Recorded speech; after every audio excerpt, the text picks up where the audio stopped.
Alrighty guys, let's talk about Topps Mercury for hopefully the last time. I want to share my thoughts on why exactly I think this product is a piece of crap.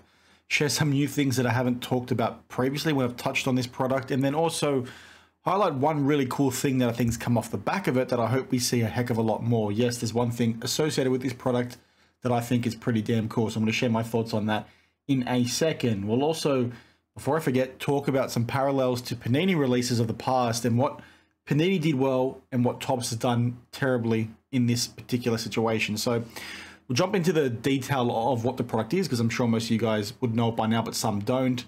Essentially a release that, you know, Topps put out. I think it released a couple of weeks ago. It was $8,000 a box USD and had 8 cards within it, if I am remembering correctly. It's either 8 or 9. And essentially the only player you can get in there is Victor Wembanyama. So this is a new release from Topps where they're going to do it every year or every other year and target it around either one current or former athlete, either male or female. Sounds pretty cool in principle until this release, you know, you look at it and it's, you know, unlicensed. And when you see some of these designs, it also looks pretty piss poor, if I do say so myself, and I do.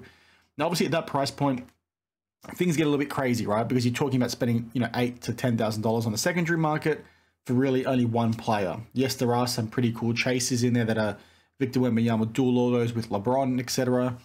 But, you know, ultimately, it's not something that seems super appealing to me or collectors and seems very much like a money grab. And when you talk about money grabs in this space, you really can't go further than Geoff Wilson himself. He's posted a photo, I think it was 3 or 4 days ago, with, I think it's 16 boxes of this. So it works out to be about $128,000 at retail, which is, you know, an insane thing. And what he does talk to in this and then a subsequent video is whether or not he's crazy for doing it. He talks about it as being a $364,000 gamble, so he spent even more than what I just alluded to.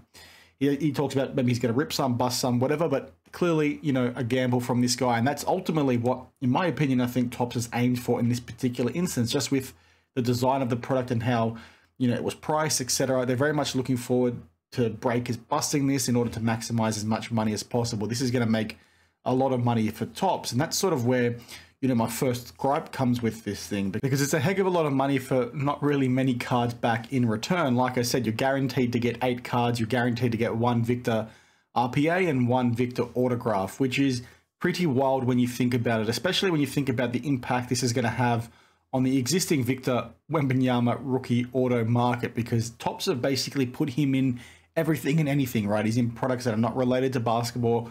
He's in stuff like this.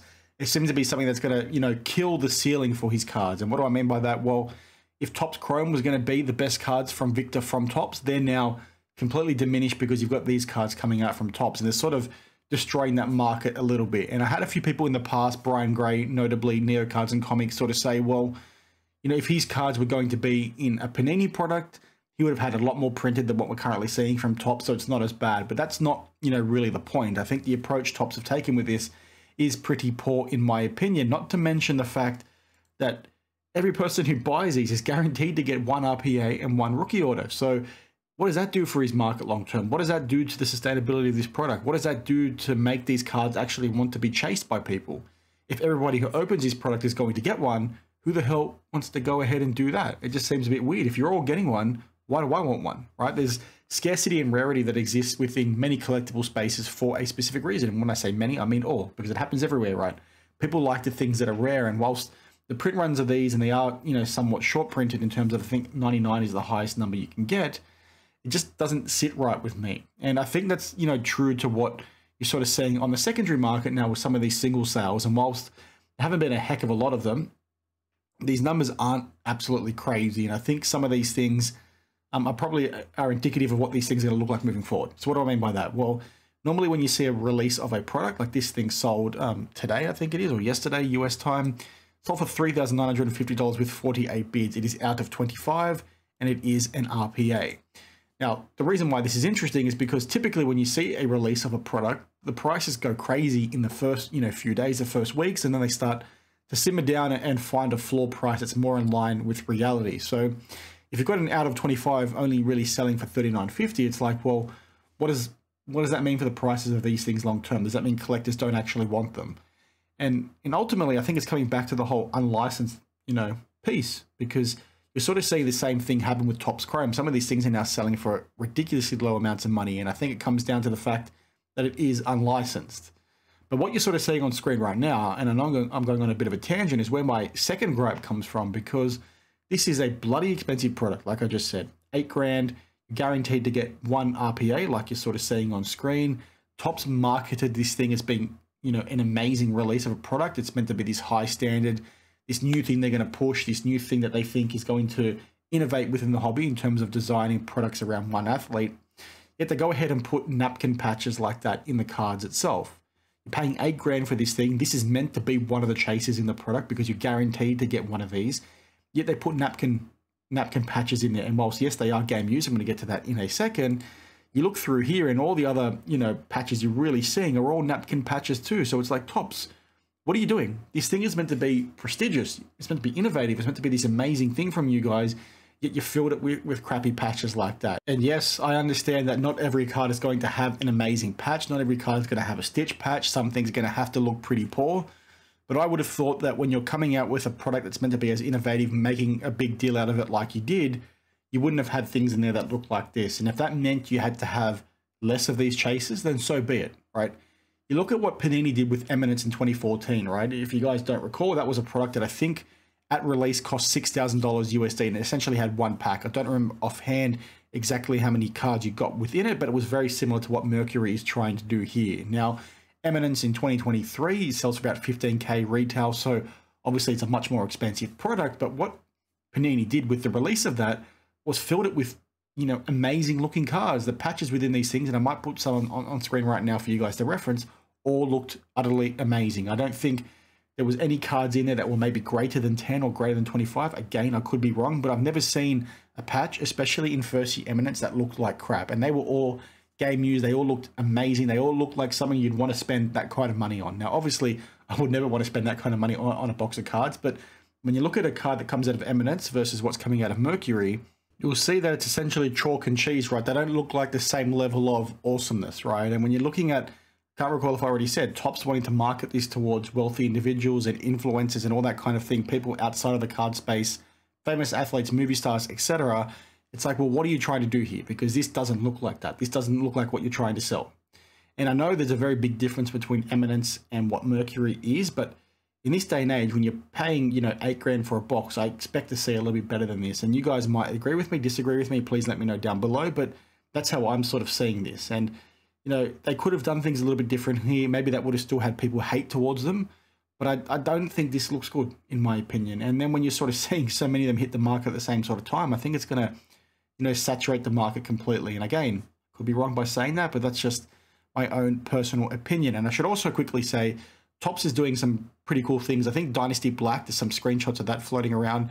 I think that looks amazing, and that looks like what Eminence is meant to be in terms of the aesthetics of the card itself. But this, you know, certainly isn't it. And when you look at some of these other cards, they just don't look good. Like Sticky Fingers is meant to be a look back to the past, but stuff like this just looks like it was made with like ChatGPT or something. It looks like crap to me. And this is in a product that's worth, you know, $8,000. It's like, guys, where are you putting in the level of effort and detail? Here's a Sticky Fingers again. It just doesn't look good. It's like, where's the ball, number one? But whatever. It looks very off to me. It does not look like something I'd want to be spending, you know, $1,000 on. Now, clearly somebody did, because there's a lot of FOMO in this day and age, but you guys, you know, get where I'm going. Now, in the intro, you would have said there's something in here that I think is awesome, and I hope we start seeing more of it. It's what is on the back of this card here, because what Topps have basically gone ahead and done is something that Panini used to do. It's something that Upper Deck used to do, that many of these companies have now stopped doing, and that is specifying exactly which game that jersey is from. It says the material embedded in this card was worn by Victor Wembanyama on December 11th, 2023, during his rookie season. The signing of all Topps autographs is witnessed, blah, blah, blah. So you can now Google December 11th, 2023 and see exactly which game this was. That's amazing. When I've talked in the past about, you know, how I like to collect, for me, it's on-card autos. For me, it's game use stuff, because I'm a huge fan of the sports that I collect. I'm sure many of you guys are too. I go to many games. I'm a Parramatta fan. They're a team here in Australia. When I can find game use stuff, it just takes that collecting to the next level for me, because I can sit back and say, well, I was at that game. Or if it's like a soccer player that plays in England, I can say, well, I watched that game live. That game was really important in that player's career. Yes, they scored an awesome goal. So just being able to see that on the back of the card takes it to another level, in my opinion.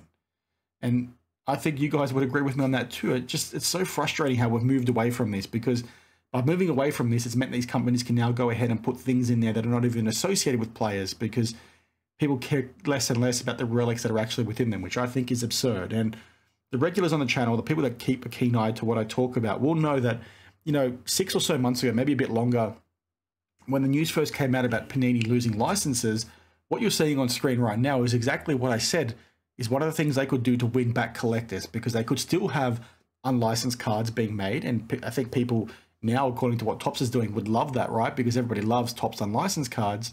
But if they would all of a sudden start putting this on the back of their relics, people might turn around and say, well, even though it's unlicensed, I PC that player. I know which game it is now. Thank you, Panini. I'm going to go ahead and buy it and pay top dollar for it. I think you're going to see some of that. And I think Panini should be doing that. So now that I'm sort of seeing this from Topps, I think it's fantastic. And for that alone, I think Mercury has done a good job, especially if this becomes a bit more mainstream.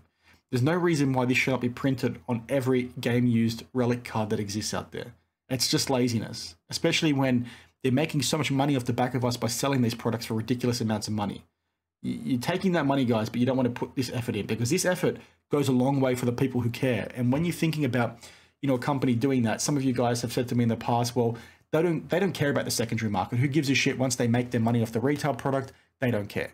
Well, guess what, guys? They do care, because if you've got people out there excited about the secondary market, excited about cards that have released in the past, and are excited to spend money on it, that means people are going to have money by selling those things to other collectors to go ahead and buy a more modern product and keep the cycle going, right? This all feeds into itself. So companies doing the right thing here by putting this stuff on the back goes a bloody long way. Now, obviously, I just went on a big ramble, so I do apologize, guys, but please check out some of these comps. Let me know your thoughts down below. I think they are maybe shielded at the moment, but at the same time, I think they're going to start selling for a heck of a lot less. And whilst it is still very, very early days, I think this stuff is so watered down that nobody cares about this. Like the base cards that are non-numbered are selling for like 90 bucks. Like I don't think anybody's going to give a crap about these in 6 months' time. Victor's going to have to be the goat of goats in order for some of these things to maintain the value that they're selling for right here, right now. This one sold for $7 grand out of 25 again.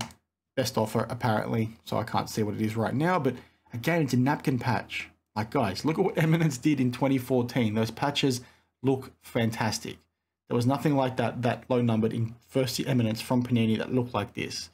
Again, I'll say what I said earlier. This is not meant to be Eminence. They've got Dynasty Black coming amongst other things, but this is not what you should be selling at this price point. You're phrasing this as being, a product you release every year for one athlete, or every other year, i.e. it's meant to be something special, right? Special and unique. This card does not look special or unique to me. So that's sort of it for what I wanted to touch on today. I think maybe there was other things I mentioned in the intro that I can't remember right now, but hey, you guys let me know your thoughts down below. Let's see if Geoff actually recoups that 360 grand or whatever the number was that I just quoted at the start, because I don't think he's going to, and this might be yet another case of him throwing money at something that ends up being a loss. So anyway, it is what it is. Thanks for watching, guys, and I'll see you in the next one. Cheers.